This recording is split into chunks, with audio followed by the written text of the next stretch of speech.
नमस्कार, स्वदेश न्यूज के खास प्रोग्राम जनता मांगे जवाब में आपका स्वागत है। आपके साथ मैं इंस्पेक्टर त्रिपाठी। जनता मांगे जवाब में आज बात सत्यपाल मलिक की और मोदी सरकार के खिलाफ उनके आरोपों की। जी हां, जम्मू कश्मीर के पूर्व राज्यपाल सत्यपाल मलिक एक बार फिर प्रधानमंत्री नरेंद्र मोदी के खिलाफ मुखर है। इस बार उन्होंने देश की जनता से यहां तक अपील कर दी है कि यदि इस बार चूके तो इसके बाद आपको वोट देने का मौका भी नहीं मिलेगा। उन्होंने कहा कि जनता ही इस सरकार को हटा सकती है। आपको बता दें कि इससे पहले भी सत्यपाल मलिक ने एक साक्षात्कार के दौरान पुलवामा हमले को लेकर मोदी सरकार को जिम्मेदार ठहराया था।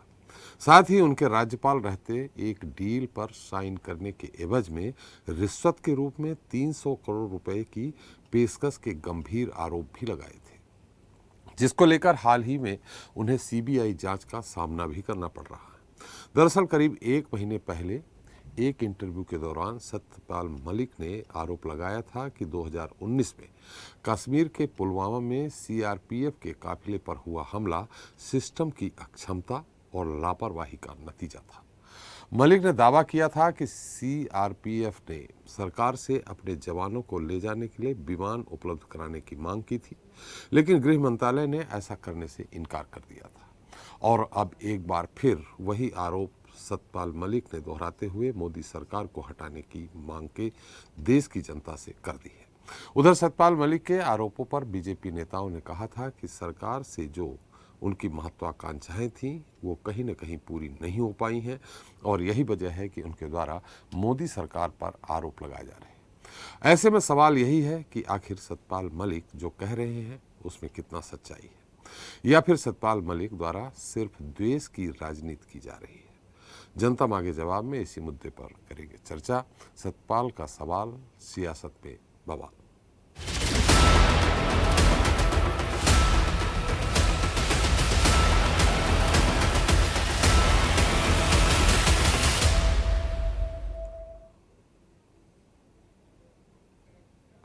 तो पूर्व राज्यपाल सत्यपाल मलिक मोदी सरकार के खिलाफ लगातार आग उगल रहे हैं और ये कोई पहली बार नहीं है। इससे पहले भी पुलवामा हमले को लेकर मोदी सरकार को कटघरे में खड़ा कर चुके हैं, लेकिन इस बार मलिक एक कदम और आगे हैं। उन्होंने लोगों से इस बार सरकार बदलने की अपील भी कर दी है। उन्होंने कहा है कि जनता ही इस सरकार को हटा सकती है। मलिक ने कहा कि इस बार चूके तो इसके बाद आपको वोट देने का मौका नहीं मिलेगा। सत्यपाल मलिक यही नहीं रुके। उन्होंने कहा कि 2019 का लोकसभा चुनाव हमारे सैनिकों के शवों पर लड़ा गया है। यदि इस घटना की जांच होती तो तत्कालीन गृहमंत्री राजनाथ सिंह को इस्तीफा देना पड़ जाता। सत्यपाल मलिक ने दावा किया कि उन्होंने इस घटना के तुरंत बाद पीएम नरेंद्र मोदी को जानकारी दी थी, लेकिन उन्हें चुप करा दिया गया। दरअसल राजस्थान में अलवर के जिले के बानसूर में एक कार्यक्रम में सत्यपाल मलिक ने फिर से मोदी सरकार को निशाने पर लिया है। मलिक ने कहा कि 14 फरवरी 2019 को जब पुलवामा हमला हुआ था तब PM Modi Jim Corbett national park में शूटिंग कर रहे थे। जब पीएम वहां से बाहर आए तो उनका फोन मेरे पास आया। मैंने उन्हें बताया कि हमारे सैनिक मारे गए हैं और वे हमारी गलती से मारे गए हैं, तो उन्होंने मुझे चुप रहने के लिए कह दिया था। मलिक यही नहीं रुके। उन्होंने कहा कि 2019 का चुनाव हमारे जवानों के शवों पर लड़ा गया और कोई जांच भी नहीं हुई, क्योंकि तत्कालीन गृह मंत्री को इस्तीफा देना पड़ता और कई अन्य अफसरों को जेल हो जाती, साथ ही बड़ा विवाद खड़ा होता। अब सत्यपाल मलिक के आरोप कितने सच हैं या फिर जो आरोप मोदी सरकार पर लग रहे हैं वे राजनीति से प्रेरित है, इसी मुद्दे पर करेंगे जनता मांगे जवाब। तो जनता मांगे जवाब में सत्यपाल मलिक का सवाल, सियासत में बवाल। हम चर्चा शुरू करें इसके पहले सुन लेते हैं कि सत्यपाल मलिक ने आखिर क्या आरोप लगाए। जो हमारी लाशें थी उन पे खड़े होकर इन्होंने चुनाव लड़ा जवानों की, और उसकी कोई जांच नहीं कराई। अगर जांच कराई होती तो होम मिनिस्टर का इस्तीफा होता, कई अफसरों को जेल होती और बहुत बड़ा फसाद होता। प्रधानमंत्री जी किसी शूटिंग में थे, अपनी शूटिंग करा रहे थे, नेशनल कॉर्बेट पार्क है यूपी में, तो वहां से जब निकले तो उनका फोन आया कि सत्यपाल क्या हुआ। मैंने कहा साहब ऐसे ऐसे हुआ और इतने जवान हमारे मर गए और हमारी गलती से मर गए, ये मैंने उनको कहा। उन्होंने मुझे फौरन कहा कि नहीं चुप रहो इसमें। तो इस मुद्दे पर चर्चा करने के हमारे साथ मौजूद हैं बीजेपी नेता हैं आलोक बस जी हैं, कांग्रेस प्रवक्ता आनंद जाट जी हैं, पीडीपी नेता फारूक इंकलाबी जी हैं और राजनीतिक विश्लेषक और सतपाल मलिक के पूर्व राजनीतिक सलाहकार संदीप चौधरी जी हैं। आप सभी का हमारे इस खास कार्यक्रम में बहुत बहुत स्वागत है। सबसे पहले चौधरी साहब, आपसे ही, आपको मेरी आवाज आ रही? त्रिपाठी जी, मैं आपको सुन पा रहा हूँ जी। जब सतपाल मलिक जी जम्मू कश्मीर में गवर्नर थे, आप उनके प्रेस सलाहकार भी थे, राजनीतिक सलाहकार भी थे। उन्होंने जिस तरह से आरोप लगाए हैं उसमें आपको तो थोड़ी बहुत जानकारी हुई होगी कि जिम कॉर्बेट से प्रधानमंत्री जी बाहर निकलते हैं, फिर उनसे बात करते हैं, उनको चुप रहने का कहते हैं और ये कहते हैं कि सीआरपीएफ ने प्लेन मांगा था, उपलब्ध नहीं कराया गया था, राजनाथ सिंह ने दिया नहीं। ये आपको क्या जानकारी है? क्या ये सच्चाई है? और सच्चाई अगर है तो वो अब क्यों बोल रहे हैं, उस समय क्यों नहीं बोला मलिक जी ने? देखिए त्रिपाठी जी, कई चीजें हैं, इसको आपको पूरे परिप्रेक्ष्य को समझना पड़ेगा जी। पहले तो आपको इसके लिए सत्यपाल मलिक जी के करैक्टर को समझना पड़ेगा। मैं आपको बताता हूँ, चौधरी चरण सिंह के साथ काम किया, चौधरी चरण सिंह की पार्टी के राष्ट्रीय महासचिव रहे, देश में आए अमेरिका से पढ़ाई करके तो इनको से निकाला गया क्योंकि कई ऐसी चीजें थी जो हमें मलिक साहब ने अपने उससे बताया। जैसे हम लोग साथ में बैठते थे, चूंकि इनका लंबा चौड़ा कोई परिवार नहीं था, वाइफ इनकी अलग रहती है, तो मैं था और एक वीरेंद्र राणा था, के एस राणा था और एक दो लोग और थे। तो जब हम लोग ग्रुप में खाते पीते थे, बैठते थे, राजनीतिक चर्चा होती थी, तो मलिक साहब ने हमें ये बताया था कि भाई जब चौधरी अजीत सिंह अमेरिका से आए तो मुझे चौधरी चरण सिंह जी ने बुलाया और ये कहा कि देखो सतपाल, तुम तो सर्वे सर्वा हो पार्टी के, मेरे उत्तराधिकारी भी तुम ही थे, लेकिन अब ये आ गया है और अगर आप पार्टी में रहोगे तो इसकी एक्सेप्टेंस नहीं रहेगी, लोग आपसे जुड़े रहेंगे, इसलिए भाई मैं आपसे रिक्वेस्ट करता हूं आप अभी किसी दूसरी पार्टी को ज्वाइन कर लो।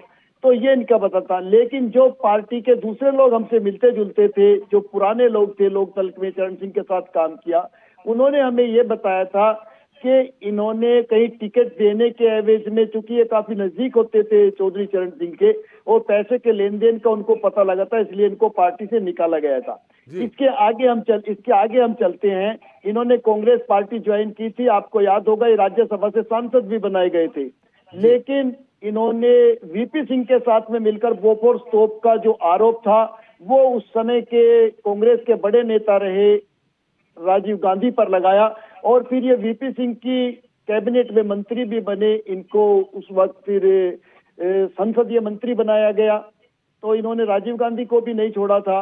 उसके बाद फिर हम आगे चलते हैं, इनको बीजेपी ने राष्ट्रीय उपाध्यक्ष बनाया, राज्यपाल बनाया, बिहार तक भी सब सही था, उड़ीसा तक भी सही था, लेकिन जम्मू कश्मीर का चार्ज मिलने के बाद हमारे साथ आज पीडीपी के नेता भी बैठे हैं, प्रवक्ता, इनको बहुत अच्छे से मालूम होगा क्योंकि उस वक्त इनकी सरकार चल रही थी और मुख्यमंत्री महबूबा के कार्यालय में 2 फाइलें पेंडिंग थी जिन पर आपने देखा भी सीबीआई जांच कर रही है जी। तो जिस टाइम ये दोनों फाइलें साइन कर दी गई, मतलब वो प्रोजेक्ट पास कर दिए गए राज्यपाल के द्वारा, तो सबसे पहले पीडीपी की जो नेता थी, क्योंकि त्रिपाठी जी मैं आपको बताऊं सिस्टम का कार्य जो सीएम ऑफिस और राज्यपाल ऑफिस में काम होता है, फाइलें आती हैं, उसके साथ साथ ऐसे लोग भी घूमते हैं जो ऑफर देते हैं कि साहब ये प्रोजेक्ट हमें मिल जाएगा तो इतना का आपको मिलेगा, इनके बिचौलिए होते हैं जो चीजें किसी न किसी माध्यम से वहां तक पहुंचा देते हैं। तो चूंकि सरकार बर्खास्त हो चुकी थी और दोनों फाइलें साइन हुई थी और पॉलिटिशियन को बहुत अंदर की बात पता रहता है, महबूबा मुफ्ती की तरफ से सबसे पहले ये बयान आया था कि पैसे का बड़े लेन देन हो रहे हैं और फाइलें साइन की जा रही है पैसा लेकर के, तो उस चीज में एकदम से ये घबरा गए थे और इन्होंने वो फाइलें मंगा के वापस रिजेक्ट कर दी। लेकिन उसके पहले बहुत बड़ा लेन देन जो था, कोई भी फाइल साइन तभी होती है जब लोगों की पॉकेट में चीजें पहुंच जाती हैं, उसके पहले लेन देन हो चुका था और फाइलें मंगाकर इसलिए रिजेक्ट कर दी गई क्योंकि डील तो पहले फाइनल हो चुकी थी और अब राज्यपाल के हाथ में फाइलों को रिजेक्ट करना था और रिजेक्ट करने के साथ साथ उन सब चीजों से बचा जा सकता था कि किसी एवज में अगर फाइल साइन होती है तो आदमी जांच के दायरे में आ जाता है, सीबीआई जांच करेगी कि भाई ये प्रोजेक्ट आपने पास किया है, इन लोगों को नौकरी दिलवाई है, तो इस एवज में आपने पैसा लिया है। इनको लगा कि फाइल वो प्रोजेक्ट भी कैंसिल हो जाएगा और जो लेन देन है वो चूंकि सब नंबर 2 में होता है तो कोई केस भी नहीं कर सकता, कोई एफआईआर भी दर्ज नहीं कर सकता। तो इस तरीके का करैक्टर। मैं आपको कुछ चीजें और बताना चाहता हूँ त्रिपाठी जी। जी जितने व्यक्ति ईमानदार बनने की कोशिश करता है या जितना करैक्टर का दूल्हा बनने की कोशिश करता है, आपके चैनल के माध्यम से पहली बार कोई व्यक्ति ये चीज बता रहा होगा। मैं 2 नंबर आपको दे सकता हूँ जिनसे सबसे पहले लेन देन का कारोबार शुरू हुआ। सबसे पहले हमारी मीटिंग हुई, 4-5 लोग थे कि यहाँ के नंबर ले लो, अपने नंबरों से किसी को बात नहीं करनी है जो अपनी आईडी पे है। वो नंबर मैं आपको प्रोवाइड करा सकता हूँ। उसके बाद अगर करैक्टर की बात आती है ये तो नंबर आज किसने दिए, ये नंबर किसने दिए थे, क्यों दिए थे, फिर से एक बार बताएंगे? ये नंबर मैं आपको बता देता हूँ। मैं ये नंबर आपको प्रोवाइड भी कराऊंगा, मैं मैसेज भी आपको कर दूंगा और उस आईडी के साथ कर दूंगा। ये इसलिए लिए गए थे कि भाई अब तुम ऐसी जगह पहुंच गए जहाँ पे पैसा कमाना है, लोगों के फोन भी आएंगे, तो इन नंबर्स पे आपको बात करनी है किसी से भी, अपने नंबर्स पे बात नहीं करनी है। कल कोई प्रॉब्लम क्रिएट हो जाती है तो अपने नंबर से आप फंस जाओगे। तो फेक आईडी से नंबर लिए गए, और जिस आईडी से नंबर लिए गए मैं आपको प्रोसेस भी बता देता हूँ। जैसे किसी की आईडी लेकर नंबर लिए जाते हैं तो वहां पे वो मेल आईडी भी मांगते हैं कंफर्मेशन के लिए। तो कोई ना कोई आदमी गलती कर देता है। हमारा भी बंदा जिसने वो आईडी से नंबर निकलवाए, उसने वहां पे जब उसने अचानक मेल आईडी मांगा तो अपना मेल आईडी देकर आ गया।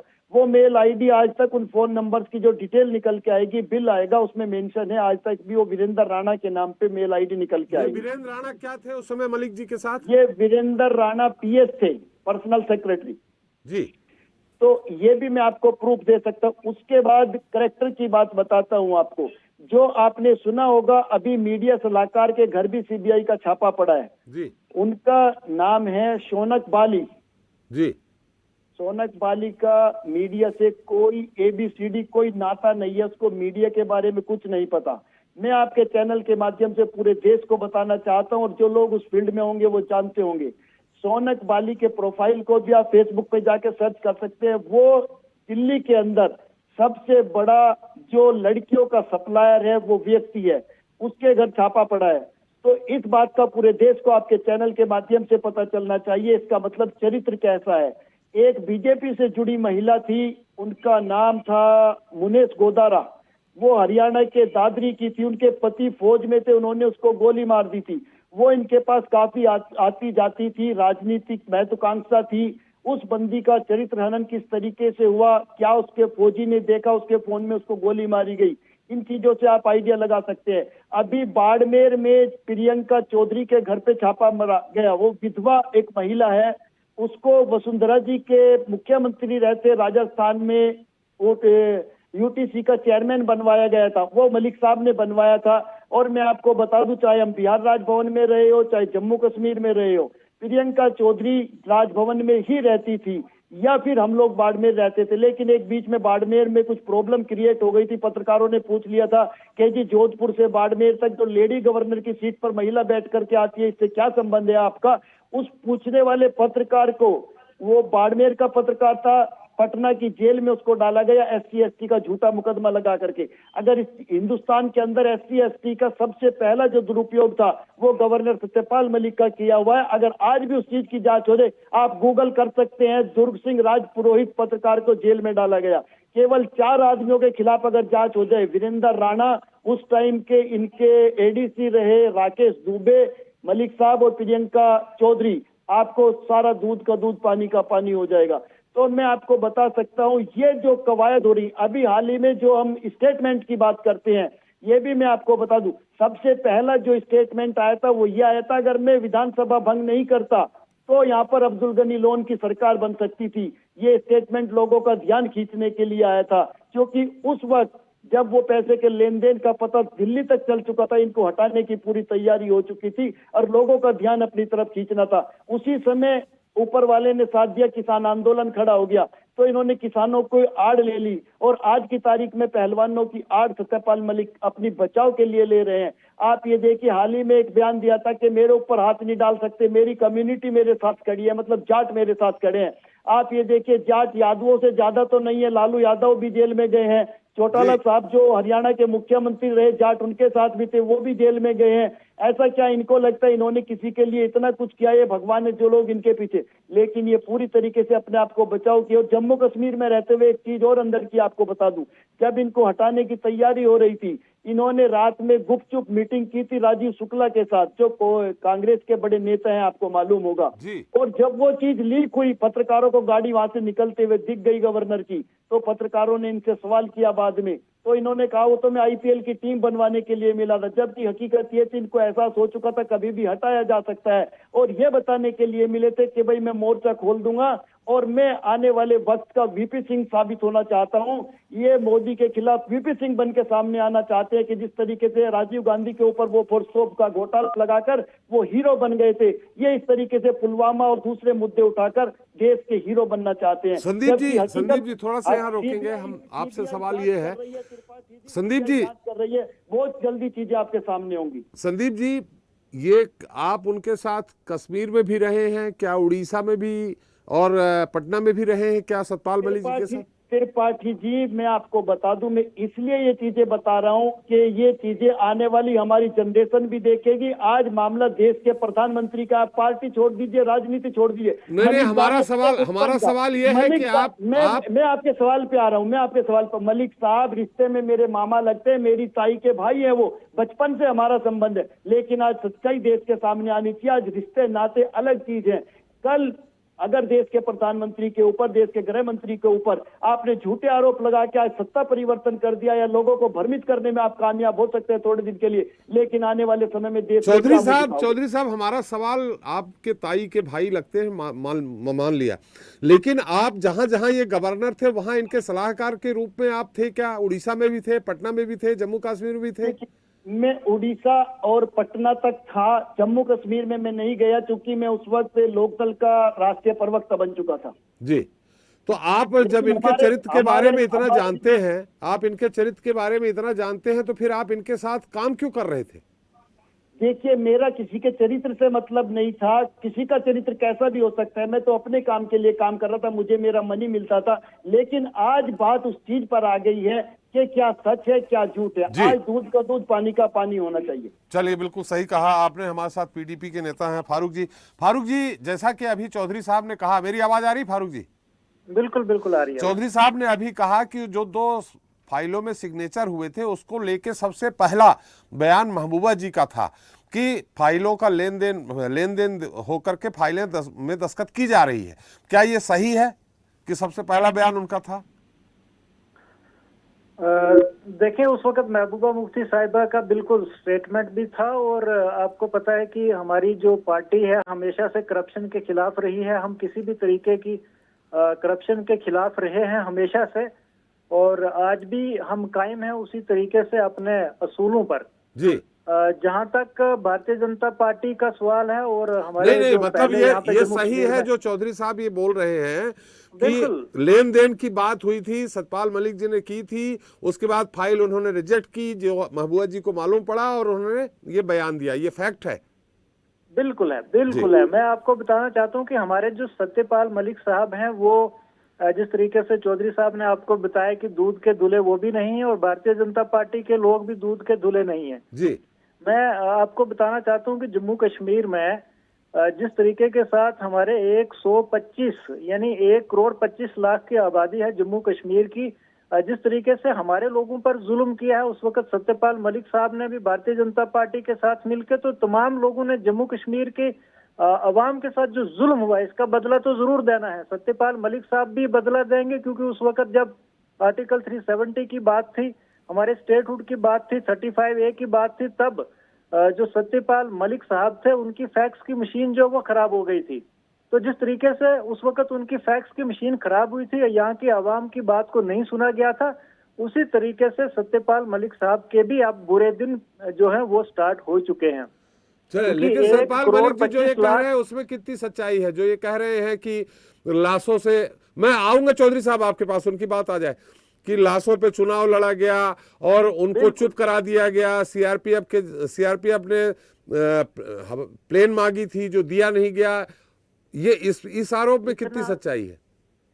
इसमें जितनी कोताही मरकजी हुकूमत की है, जितनी कोताही उसकी उस वक्त के डिफेंस मिनिस्टर की है, राजनाथ सिंह साहब डिफेंस मिनिस्टर थे उस वक्त भी, जितनी उनकी कोताही है उससे कई ज्यादा सत्यपाल मलिक की भी कोताही है। जी। वो यहाँ पे उस वक्त गवर्नर थे, मजाक तो नहीं, चपरासी की पोस्ट पे तो वो बिल्कुल नहीं बैठे थे, वो सब कुछ खुद भी अरेंज कर सकते थे। अगर उनको 2-3-4 प्लेन्स की जरूरत थी वो खुद भी अरेंज कर सकते थे। लेकिन ये सारी मिली भगत थी। सत्यपाल मलिक साहब अगर इस वक्त कहेंगे कि सिर्फ मोदी जी की या राजनाथ सिंह जी की गलती है, और राजनाथ सिंह जी कहेंगे कि ये सत्यपाल मलिक साहब की गलती है, ये कलेक्टिव इनकी यहाँ से लेकर दिल्ली तक इनका फेलियर था उस वक्त। और इतना बड़ा नुकसान जो है जम्मू कश्मीर में हुआ उस वक्त हमारे खास करके सिक्योरिटी फोर्सेस का, आज भी हो रहा है। मैं आपको बताना चाहता हूँ कि इनकी जो फेल पॉलिसीज हैं, इनकी जो गलत पॉलिसीज हैं, उनकी वजह से इस वक्त भी आपने देखा होगा पिछले दिनों में भी हमारे यहाँ पे राजौरी डिस्ट्रिक्ट में 5 जवान जो है वो शहीद हुए हैं। उसे 10 दिन पहले पुंछ में 6 जवान शहीद हुए हैं। उससे पहले थोड़े दिन पहले डांगरी में 12-13 लोगों का कत्लेआम हुआ है। तो ये सत्यपाल मलिक साहब को कांग्रेस पार्टी के यहाँ पे गवर्नर तो थे नहीं, वो भारतीय जनता पार्टी की तरफ से यहाँ पे बिठाए हुए थे। मैं चौधरी साहब की बातों पर भी इत्तेफाक नहीं करता हूँ कि वो ये कहते हैं कि सत्यपाल मलिक साहब जो है इस तरीके के इंसान है। अगर इस तरीके के इंसान थे तो आप भी तो आराम से उनके साथ कुर्सी एंजॉय करते रहे, सैलरी लेते रहे, पैसे लेते रहे आराम से। तो मैं समझता हूँ कि जो गलत करता है, जो गलत देखता है और बर्दाश्त करता है, वो तीनों बराबर के जो है जिम्मेदार होते हैं कि अगर कहीं पे कोई गलत हो रहा है, नुकसान हो रहा है, उसके खिलाफ कोई आवाज ना उठाए, तो मैं समझता हूँ कि उसकी भी उतनी ही जिम्मेदारी बनती है जितनी गलत करने वाले। आऊंगा आपके पास, आऊंगा, आप रुकिए, मैं आऊंगा, आप अपनी बात रख लीजिएगा। चौधरी साहब 1 मिनट, उनकी बात पूरी हो जाए, फारूकी जी की। जी। भारतीय जनता पार्टी आज भी जो इन्होंने सत्यपाल मलिक ने कहा, बिल्कुल वो जहां जो बात कहते हैं वो भी हकीकत है, और जो मरकज से बात आती है वो भी हकीकत है। मैंने पहले आपको कहा है कि ना तो सत्यपाल मलिक साहब दूध के धुले हैं, ना भारतीय जनता पार्टी के बाकी लीडर्स, उसमें चाहे हमारे डिफेंस मिनिस्टर भी हूँ, राजनाथ सिंह साहब भी हूँ, इसमें दूध का धुला कोई नहीं है। इन सब की गलतियों की वजह से, इनके फेलियर की वजह से उस वक्त सिक्योरिटी फोर्सेस का इतना बड़ा नुकसान जो है जम्मू कश्मीर में हुआ था, और आज भी उसी तरीके के साथ नुकसान हो रहा है। ये अपनी गलतियों को दोहरा रहे हैं, ये अपनी हट धर्मी पे खड़े हैं, ये यहाँ के लोगों के साथ बात नहीं कर रहे हैं, ये जम्मू कश्मीर में डेमोक्रेसी को बहाल नहीं कर रहे हैं। यानी मैं समझता हूँ कि इस वक्त भी इनका इतना बड़ा फेलियर है जिसकी वजह से इतना बड़ा नुकसान जो है सिक्योरिटी फोर्सेस को या आम लोगों को, जम्मू कश्मीर की आवाम को उठाना पड़ रहा है। हम इस वक्त 1,25,00,000 लोग जो हैं वो इंतजार में है कि कब यहाँ पे जमहूरियत बहाल होगी, कब यहाँ पे सिविल गवर्नमेंट होगी, कब हमारी फरियाद को सुना जाएगा, कब अफसरशाही खत्म होगी। जी। आप देख रहे हैं इस वक्त भी जम्मू कश्मीर में हमारी बहुत बुरी हालत है। सत्यपाल मलिक साहब इस वक्त बड़े बड़े बयान जरूर देते हैं, लेकिन सत्यपाल मलिक साहब ने जम्मू कश्मीर को 3 हिस्सों में तकसीम करवाया है। हमारा जो स्टेटहुड का दर्जा छीना गया उसमें सत्यपाल मलिक साहब का ये अलग मुद्दा है फारूक जी, मैं इस पे फिर आऊंगा, आपसे बात करूंगा। कुल मिला के अभी ये बात है कि सत्यपाल मलिक जी जो कह रहे हैं वो अक्षरशः सही नहीं है। सही है, वो जो कह रहे हैं सही है, लेकिन उनकी खुद की भी उतनी ही गलती है। जितनी मरकज की तरफ से गलती है उतनी ही सत्यपाल मलिक की भी गलती है। अगर मान के चलते हैं मरकज से उनको कोई चीज नहीं मिली, वो यहाँ जम्मू कश्मीर में रह के खुद भी अरेंज कर सकते थे, लेकिन ये सारी मिली भगत थी। और इस वक्त जो है सत्यपाल मलिक साहब अपनी वो इमेज को बचाने के लिए जो है वो सामने आकर के कोई सच तो कुछ झूठ बोलते हैं, बस ये बात है। चलिए आनंद जी, आपकी पार्टी लगातार कह रही है कि सत्यपाल मलिक जी सही बोल रहे हैं। उन्होंने तो ये भी कह दिया कि लाशों पे चुनाव जीता है, जिसका आप लोगों ने कहीं ना कहीं परोक्ष रूप से समर्थन भी किया है। अब आपने चौधरी जी की बात सुन ली होगी। आलोक जी, आप ही के पास आऊंगा, सारा उत्तर आप ही को देना है। चौधरी साहब उनके साथ रहे हैं, उनके रिश्तेदार हैं, वो कह रहे हैं कि उनका कैरेक्टर ही इस तरह है, अपने आप को बचाने के लिए इस तरह बात कर रहे हैं। इन स्थितियों में आपकी पार्टी उनका समर्थन क्यों कर रही है?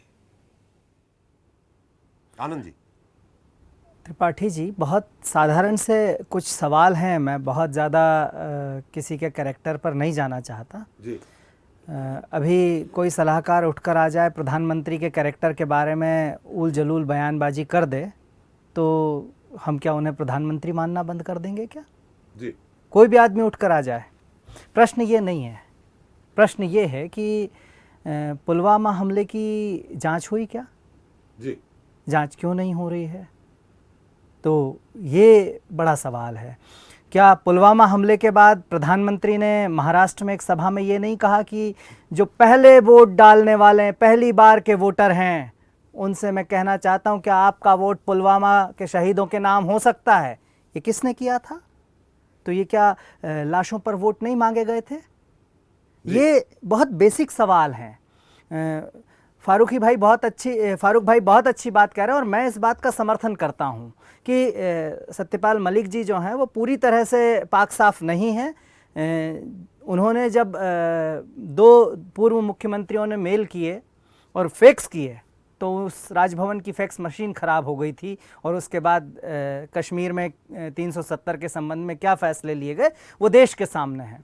तो सत्यपाल मलिक जी जो बात कह रहे हैं, अच्छा, और मैं प्रश्न कहता हूं, संदीप चौधरी बहुत अच्छे से सवाल उठा रहे हैं कि आज पहलवानों के साथ खड़े होकर पहलवानों के पीछे छिप रहे हैं।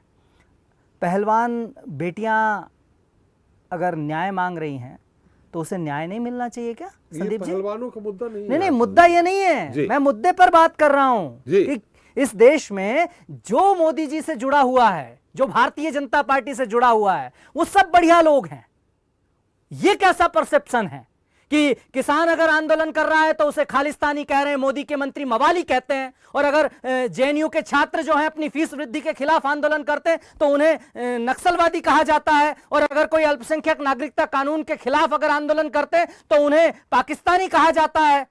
ये कौन सा तरीका है कि, और आज ब्रजभूषण शरण सिंह के खिलाफ अगर कोई न्याय मांगना चाहता है, इस मुद्दे पे हम बहुत चर्चा कर इसी चुके हैं। पर आज मुद्दा ये है कि सत्यपाल मलिक ने जो बातें कही है वो बहुत संगीन आरोप है। देश के पूर्व राज्यपाल हैं जिन्होंने कश्मीर में अनुच्छेद 370 में परिवर्तन करने के समय में वो सत्ता में थे, वहां पोजीशन में थे, और उनकी बातों पर अगर जवाब नहीं दिया जा रहा है तो मैं समझता हूं कि देश के कानूनों में पारदर्शिता की कमी आ गई है। सरकार क्यों नहीं आगे आकर जवाब देती है? और जो कोई सवाल उठाएगा उसके कैरेक्टर पर सवाल उठा दिए जाएंगे। कोई भी आदमी आकर कह देगा कि फलाने का चरित्र खराब है। ये कैसी बातें हैं? नहीं तो सतपाल मलिक जी ने ये मुद्दा उस समय क्यों नहीं उठाया? जब उसके बाद राज्यपाल बन के कहीं और चले गए तब उठा देते। जब वो मुक्त हो गए उसके बाद उनको याद आया। आज यहाँ अगर किसी समय जैसे आप यही सवाल जो है पहलवानों से भी पूछ सकते हैं कि उस समय क्यों नहीं किया। एक व्यक्ति अगर अकेला उठकर खड़ा हो रहा है तो उसकी हत्या होने की चिंता नहीं होगी, सुरक्षा की चिंता नहीं होगी, बहुत सारी चीजें होती है। आदमी जब अपने कंफर्ट जोन में आता है तब वो सच बोलने की कोशिश करता है। उनकी हत्या हो जाती है, अब नहीं होगी। राज्यपाल रहते तब उन्हें और तरीके से चुप करा दिया जाता। इस देश में बहुत सारे लोग हैं जिन्हें चुप कराया गया है। आप भाजपा के पितृ पुरुष हैं, कितने सालों से आपने आडवाणी जी का कोई शब्द नहीं सुना है सार्वजनिक तौर पर? क्या ऐसा नहीं है कि वो बोलते नहीं होंगे या मीडिया फ्रेंडली नहीं होंगे? देश में डर का माहौल तो है त्रिपाठी जी, इससे कैसे इनकार किया जा सकता है? आज मुद्दा ये है आनंद साहब कि सतपाल मलिक जी लगातार जो कह रहे हैं, मैं तो ये पूछ रहा हूं, सीबीआई उनकी जांच भी कर रही है। अरे मैं तो साहब ने कहा कि 4 लोगों के यहाँ अगर सीबीआई, हालांकि उनके यहाँ छापा पड़ रहे हैं, हाँ, तो दूध का दूध पानी का पानी हो जाएगा। बहुत सही बात है, लेकिन 2 बहुत बेसिक सवाल हैं जी। आपने वो कश्मीर में एक डीएसपी देविंदर सिंह पकड़े थे आतंकवादी को भारत में घुसाते हुए जी, उनके खिलाफ एनआईए ने चार्जशीट ही दाखिल नहीं की सर, वो उनको जमानत मिल गई। और ये मामला पुलवामा वाला, मतलब 40 जवान शहीद हो गए, 40 परिवार जो हैं वो एकदम से बर्बाद हो गए। किसी का भाई, किसी का पति, किसी का बेटा चला गया और जांच नहीं हो रही है। कैसी बातें हैं जी?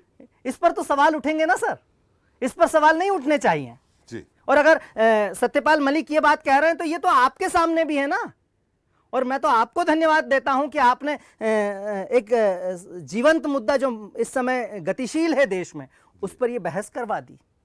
बिल्कुल, चलिए धन्यवाद। आलोक जी, बात तो है, देखिए गवर्नर तो आपने ही बनाया था, अलग अलग राज्यों का गवर्नर बनाया था।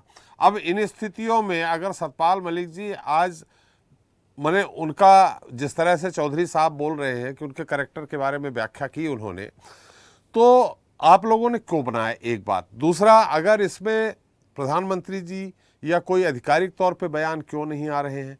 प्रवक्ताओं के जरूर बयान आते जा रहे हैं थोड़े बहुत।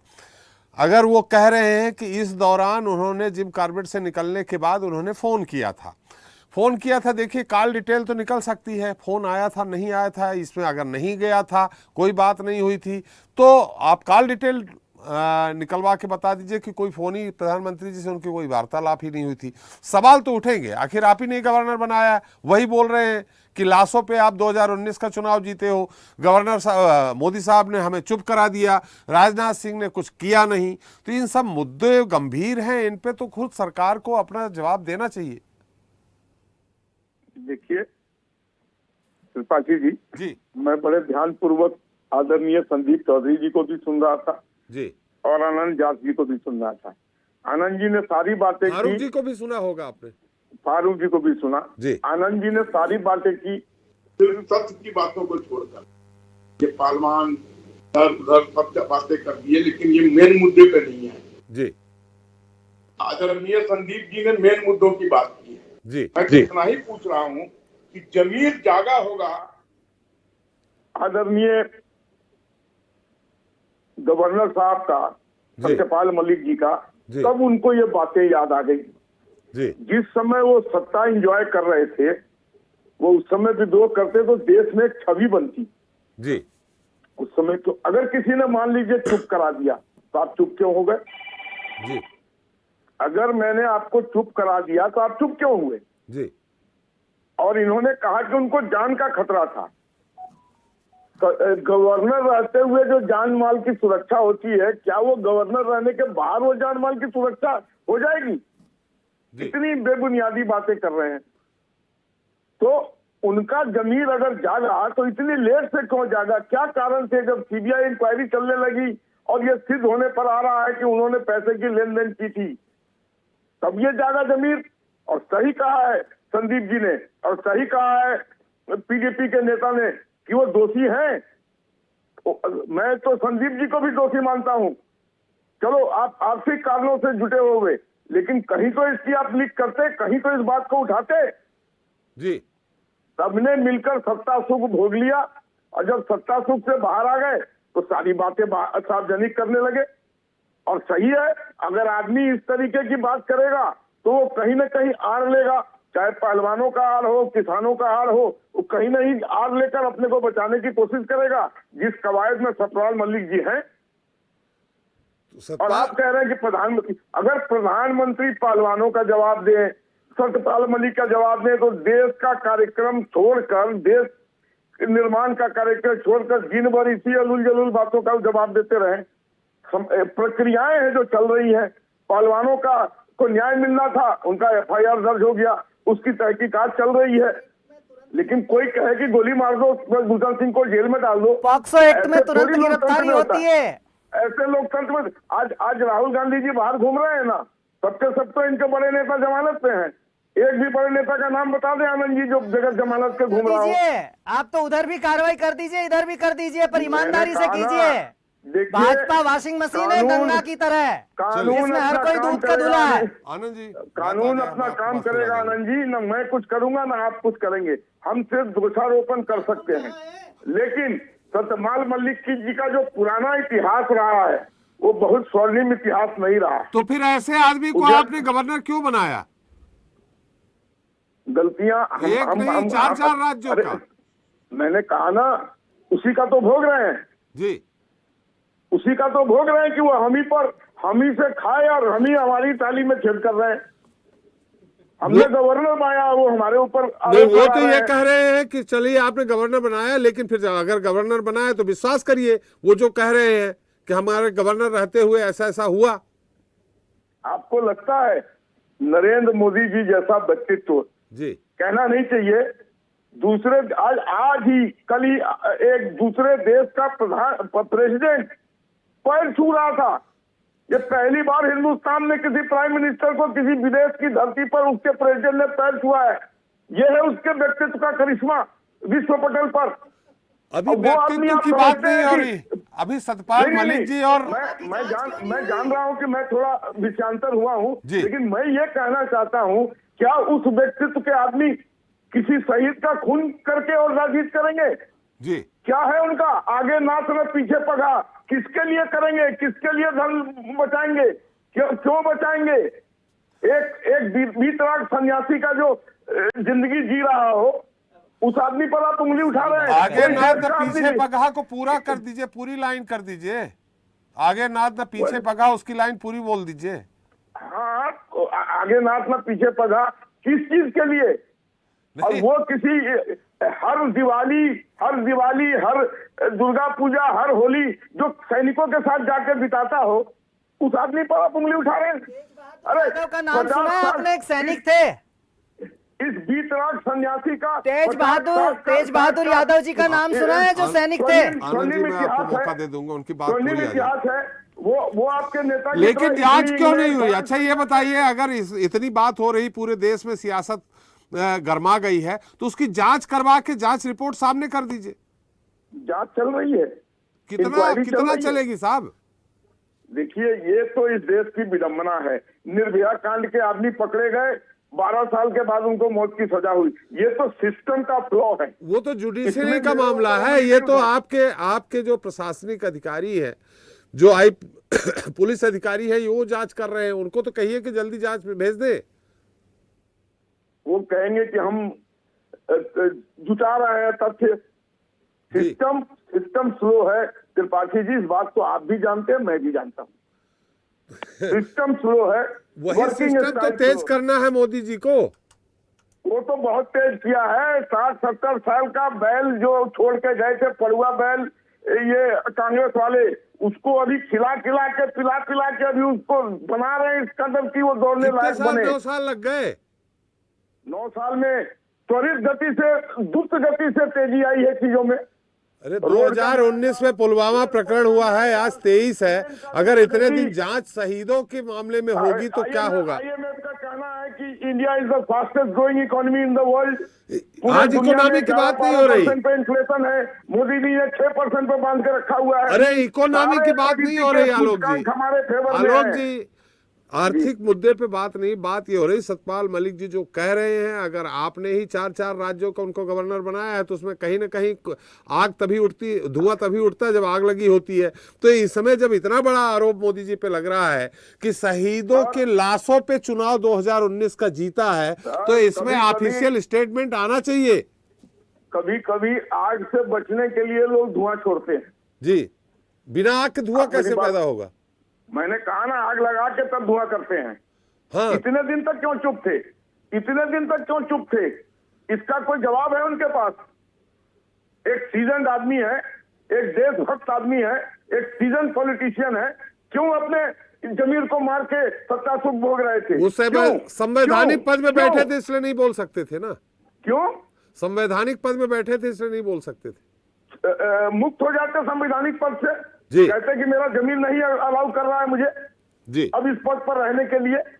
चलिए, देश की और नौजवानों की शहादत का सवाल है। आज देश उनको हाथों हाथ लेता। हो सकता है वो प्रधानमंत्री के प्रबल दावे। ये तो वैसे भी देश भावुक लोगों का देश है जी। इंदिरा गांधी मर गई तो राहुल गांधी के ना आगे देखा ना पीछे देखा, 400 के पार कर दिया। ये भी नहीं समझा ये आदमी उसके लायक है कि नहीं है। भावुकता से भरा देश है, धार्मिकता से बड़ा देश है। यहाँ तो जरा से वही तो बोल रहे हैं सतपाल मलिक जी, वही तो बोल रहे हैं कि 40 जवान हमारे शहीद हो गए, भावुकता पे आपकी सरकार बन गई, वही वो बोल रहे हैं। बिल्कुल नहीं जी, हमारी सरकार बनी है। हमारे आर्थिक प्रगति और आम आदमी, नीचे तबके के आम आदमी तक सरकारी सुविधाओं का फलीभूत ढंग से उन तक पहुंचना, उनकी जेब में जाना, उनकी हाथ में जाना, तभी ये काम हुआ है। हमने शौचालय बना के दिया है। चलिए, शौचालय की बात की आलोक जी, उस मुद्दे। आनंद जी क्या सवाल करना चाह रहे थे आप? कर लीजिए, फिर मैं चौधरी साहब का फिर जाऊंगा। मैं तो बस इतना कह रहा हूं कि जो मोदी जी के साथ है वो सब सही हैं।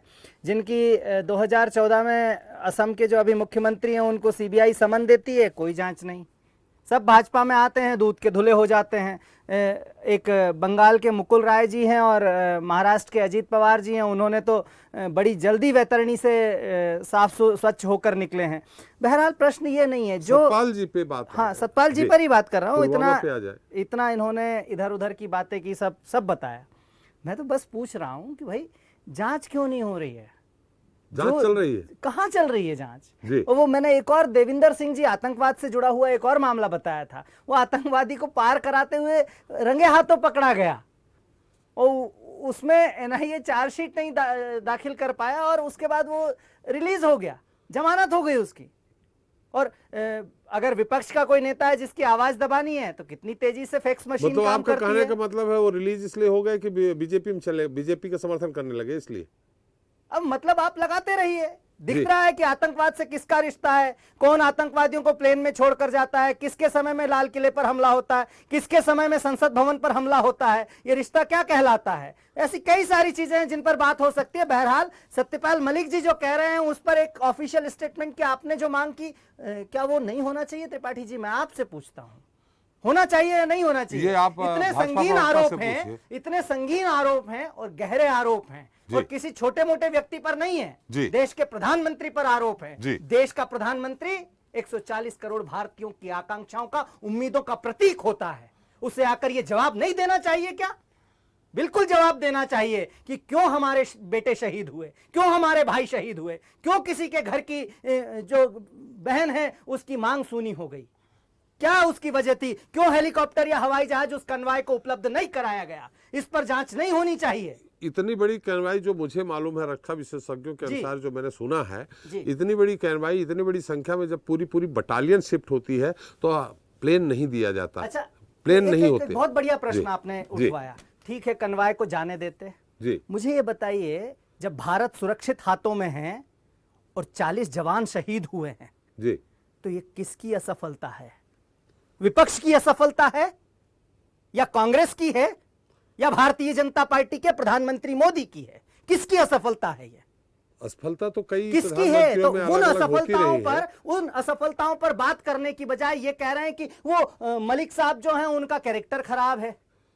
What does it mean? इसका क्या मतलब है सर? उनके साथ सीधे काम बताइए करने ना वाले लोग चलिए। कह रहे हैं। कोई हमारे अब घर सुन में लीजिए। चोरी करने क्यों आया, हमला करने क्यों संदीप आया, चौधरी और जी सुरक्षा में उनका कमी साया क्यों की थी? तरह साथ थे। क्यों 40 संदीप बेटे चौधरी जी साया गरीबों की के तरह शहीद साथ हो थे। गए? उनका कहना इस पर है, बात वो आदमी कीजिए गलत है। और इस पर बात करनी होगी आपको। चलिए आनंद जी, जी जी वत्स साहब, कह रहा हूं, हमने उनके ऊपर उंगली नहीं उठाई, उनके ऊपर उनके साये के साथ साथ रहने वाले चौधरी जी ने बताया उनका आनंद जी पूरा आप कैरेक्टर। सवाल कर चुके हैं, उनकी बात आ जाए ना, बहुत दूर दूर बैठे उन्होंने आप लोग। उनके कैरेक्टर के बारे में विश्लेषण किया, जो छिपा हुआ कैरेक्टर था, जो हमको और आपको नहीं पता लगता, क्योंकि हम उनके साथ उठते बैठते नहीं थे।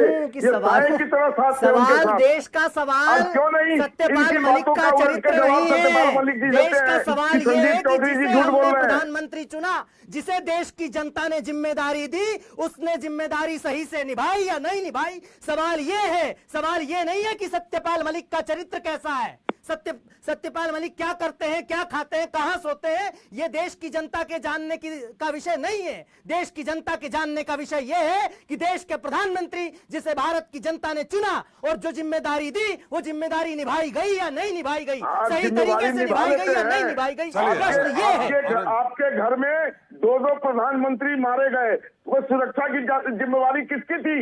एक समय सिखों के भारतीय दंगे में जनता आपने पार्टी सिखों को उस मरवाया, सरकार वो में किसकी शामिल थी जिम्मेवारी जब थी? देश में स्वर्गीय राजीव गांधी जी शहीद हुए, तब उनकी सुरक्षा किसकी सरकार ने कम की, ये आप बताएं। आप इतिहास बोध को गलत मत कीजिए। और इंदिरा गांधी जी मरी नहीं, शहीद हुई है। अपनी भाषा को संयमित रखिए, अपनी भाषा को संयमित रखिए। इंदिरा गांधी जी शहीद हुई है, कौन कमी करेगा? इंदिरा गांधी जी शहीद हुई है और देश की अखंडता के लिए शहीद हुई है। कोई भी ऐरा गहरा लट्टुकेरा ये आकर नहीं कहेगा कि देश की प्रधानमंत्री मरी है। इस तरह की भाषा नहीं बोलनी चाहिए आपको। चलिए आनंद जी, मुद्दा कहीं और जा रहा है। क्यों सुरक्षा में चूक हुई? किसकी सुरक्षा थी? किसकी सुरक्षा में चूक कहा हुई? कि मेरे खून का एक एक कतरा चलिए, हिंदुस्तान ये आप की कहीं एकता क्यों और अखंडता को मजबूत करेगा।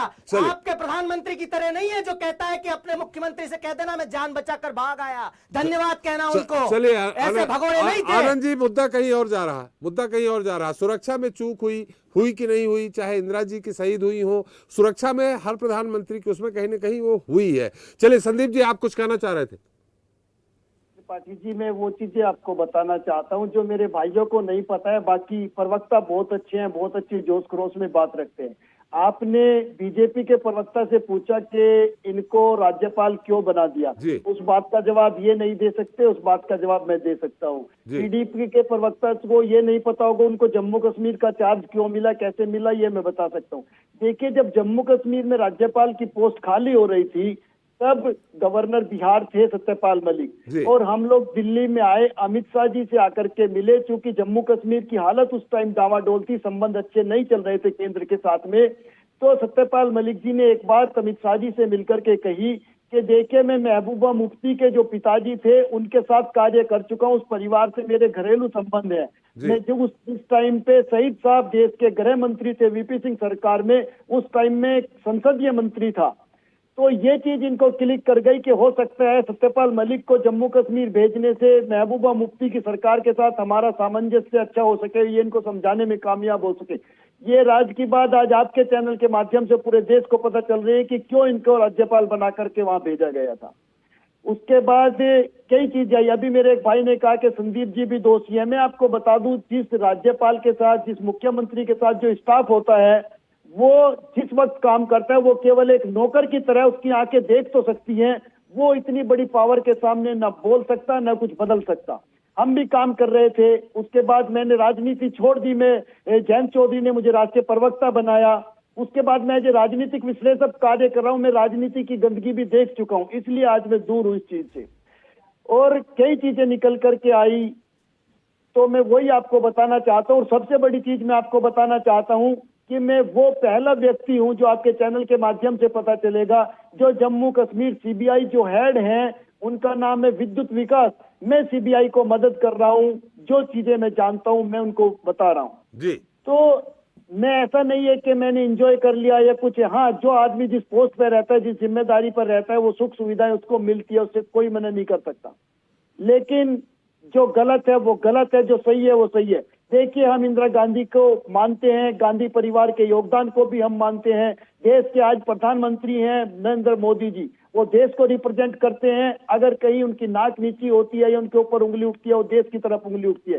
राजनीतिक लोग है, बीजेपी कांग्रेस एक दूसरे के ऊपर आरोप लगा सकती है, वो एक अलग इशू है, लेकिन गलत को गलत कहना हमारा दायित्व है, हमारा कर्तव्य चलिए, है। जम्मू कश्मीर का तो आपने बता दिया कि उन्होंने कहा कि मेरे बड़े अच्छे संबंध रहे हैं मुफ्ती जी से, इस कारण राज्यपाल बनाया। पटना का क्यों बनाया, उड़ीसा का क्यों बनाया? चूक तो कहीं हुई है ना, अमित शाह जी हो चाहे नरेंद्र मोदी जी हो। देखिए, बहुत अच्छा सवाल है त्रिपाठी जी। मैं आपको बता दूं, आप सीनियर पत्रकार रहे।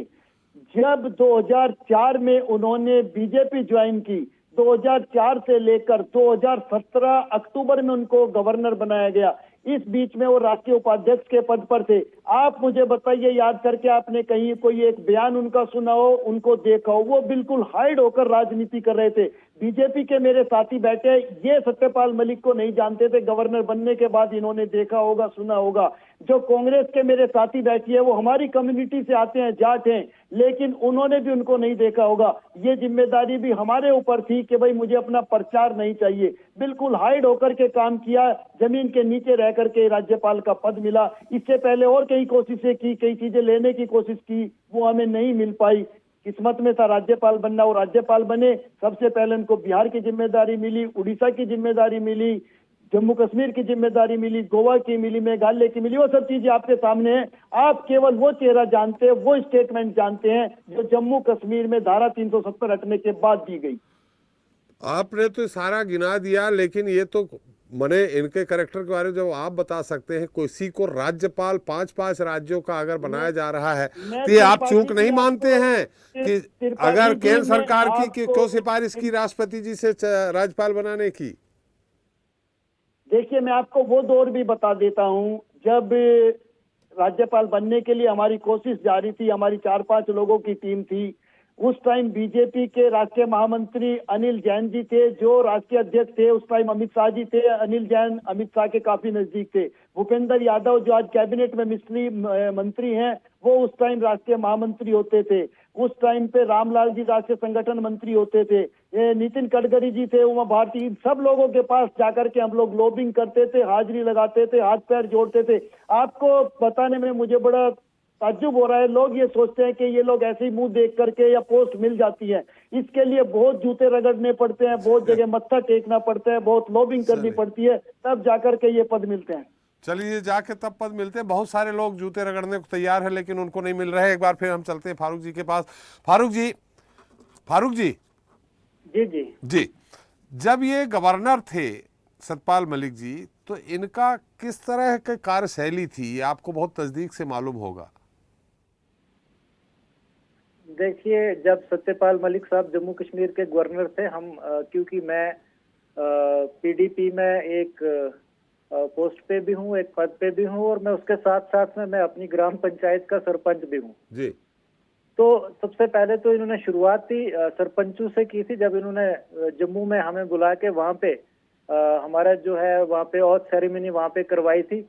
वहीं से यहाँ के अवाम के साथ सरपंचों के जरिए से झूठ बोलना इन्होंने शुरू किया था जी। हमें तो उसी दिन से विश्वास था कि इतना बड़ा झूठा इंसान हमने जिंदगी में कभी नहीं देखा जितने सत्यपाल मलिक साहब थे। जी, और मतलब आज उसके भी साथ झूठ ही साथ बोल में- रहे हैं, आज भी झूठ बोल रहे हैं वो। बिल्कुल नहीं, सच भी बोलते होंगे, झूठ भी बोल रहे हैं, मतलब वो दोनों काम कर रहे हैं इस वक्त। भारतीय जनता पार्टी के, जैसे आपने कहा ना कि उनको 5 जगह का गवर्नर क्यों बनाया, जी। कुछ राज होंगे भारतीय जनता पार्टी के जो सत्यपाल मलिक साहब के पास होंगे, और भारतीय जनता पार्टी की मजबूरी थी कि अगर इनको ना बनाएंगे तो ये कहीं ना कहीं मुंह खोल देंगे, हमारा राज जो है पूरे हिंदुस्तान के अवाम के सामने चला जाएगा। मेरा ये अपना जाती तजुर्बा है, मतलब ये मैं ये नहीं कहता कि मुझे पता है, ये मेरा तजुर्बा है कि ये वजह हो सकती है, तभी बार बार उनको इतनी बड़ी पोस्ट पे जो है बिठाया जाता था। उसके साथ साथ में मैं आपको जो सबसे पहले आपने सवाल किया था, और जो सत्यपाल मलिक ने कहा कि लाशों पर सियासत और लाशों पर जो है 2019 का चुनाव जीता गया। भारतीय जनता पार्टी का जो मेन मैनिफेस्टो ही रहता है वो लाशों का ही रहता है, वो चाहे जम्मू कश्मीर की आम जनता हो या सिक्योरिटी फोर्सेस के जवान हो, जब तक लाशें नहीं बिछती हैं तब तक भारतीय जनता पार्टी की सियासत जो है वो चमकती नहीं है। आज भी भारतीय जनता पार्टी के लोग ठीक उसी तरीके से 2024 का इलेक्शन भी करवाना चाहते हैं।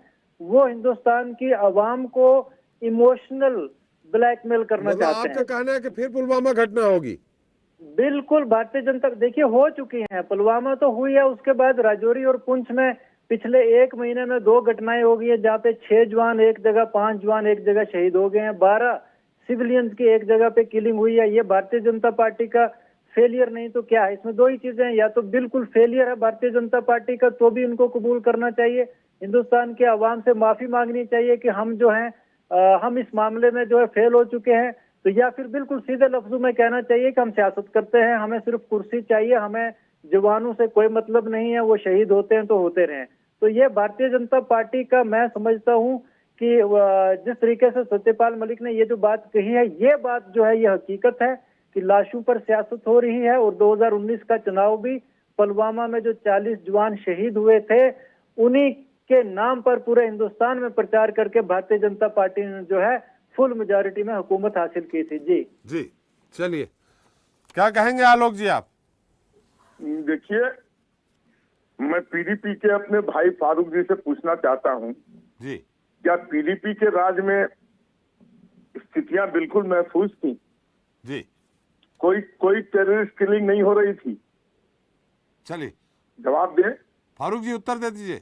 पैमाने पर जब पीडीपी की हुकूमत थी, आपने देखा होगा 2002 से 2005 तक मुफ्ती साहब बतौर चीफ मिनिस्टर रहे हैं। उन्होंने हीलिंग टच पॉलिसी लाई, उन्होंने अवाम के बीच में और सिक्योरिटी फोर्सेस के बीच में जो दूरी थी उसको खत्म किया। यानी हीलिंग टच पॉलिसी से अवाम, जो पहले पुलिस का एक आम जवान दिखता था तो लोग दूर भाग जाते थे कई किलोमीटर, लेकिन जब मुफ्ती साहब की हुकूमत आई, उन्होंने महबूबा जी के कार्यकाल की अवाम के बताइए, बीच की- महबूबा जी के कार्यकाल का। देखिए, महबूबा मुफ्ती साहिबा के दौर में भी अमन रहा है, चैन रहा है। इस किस्म के इतने बड़े बड़े हादसे वहाँ जो से हैं कश्मीरी वो पंडितों नहीं को हुए। निकालने की कवायद कब चालू हुई? ये सबका जी। जवाब है आपके पास? कोई किसकी जवाब नहीं कवायद? है। आज के फिगर जो टेररिस्ट हिडन अटैक करते हैं, उनके फिगर और पीडीपी के समय के फिगर में जमीन आसमान का अंतर है। जी, देखिए, और वहाँ की आज- स्थितियां सुधर रही हैं। 380 का हमने वादा किया था, 380 हमने लागू कर दिया, और अब हम यूनिफॉर्म सिविल कोड भी लागू करके रहेंगे। चलिए वो यूनिफॉर्म दिन सिविल दूर नहीं। कोड पे अलग आपसे बहस कुछ कर होने लेंगे वाला अपन। नहीं। आपने सब कुछ करके देख लिया है, आपने नोटबंदी भी कर दी, आपने जीएसटी भी लाया, आपने पूरे हिंदुस्तान की आवाम की कमर तोड़ दी है। आप इससे ज्यादा और कुछ नहीं कर सकते हैं। आपको सिर्फ इतना आता है कि मुल्क को लूटना कैसे है, लोगों की जेब पे डाका कैसे डालना है। आपने देखा होगा कि इस मुल्क में सिर्फ 47 लाख करोड़ रुपए कर्जा था, आज 157 लाख करोड़ आपने इस मुल्क पे कर्ज चढ़ा दिया है। और अगर 4 साल आपको और मिलते हैं तो इस मुल्क को आप बेच डालेंगे, ये सारी दुनिया इस वक्त चलिए, जानती है। अभी आर्थिक मुद्दे पे बात नहीं हो रही, हमारा समय भी समाप्त हो गया। बात इस बात की हो रही कि सतपाल मलिक जी सही कह रहे हैं कि नहीं कह रहे हैं। बहुत बहुत धन्यवाद बस साहब आपका, चौधरी साहब आपका, फारूक जी आपका और संजीव जाट जी आपका हमारे साथ शरीक होने के लिए और अपना मूल्य समय देने के लिए। तो जनता मांगे जवाब में आज हमने बात की सतपाल मलिक के द्वारा लगाए जा रहे आरोपों की। चर्चा में तो आरोप प्रत्यारोप एक दूसरे पर लगाए गए, मगर इस बात की पुष्टि नहीं हुई कि सतपाल मलिक के आरोप सही है या गलत। भाजपा का कहना है कि सतपाल मलिक को जो भी कहना था वो राज्यपाल रहते हुए कहते तो सही था। अब उनको जब पार्टी से कोई पद नहीं मिला तो इस तरह के अनर्गल आरोप लगा रहे हैं, जबकि विपक्ष सतपाल मलिक के आरोपों को सही ठहरा रहा है और ये जताने की कोशिश कर रहा है कि सतपाल मलिक ने जो आरोप लगाए हैं इसलिए उन्हें सीबीआई के जरिए परेशान किया जा रहा। अब क्या सही है क्या गलत ये तो आने वाला वक्त ही बताएगा, लेकिन सतपाल मलिक के बयान को लेकर सियासत जरूर गर्मा गई है। जनता मांगे जवाब में इतना ही। नमस्कार।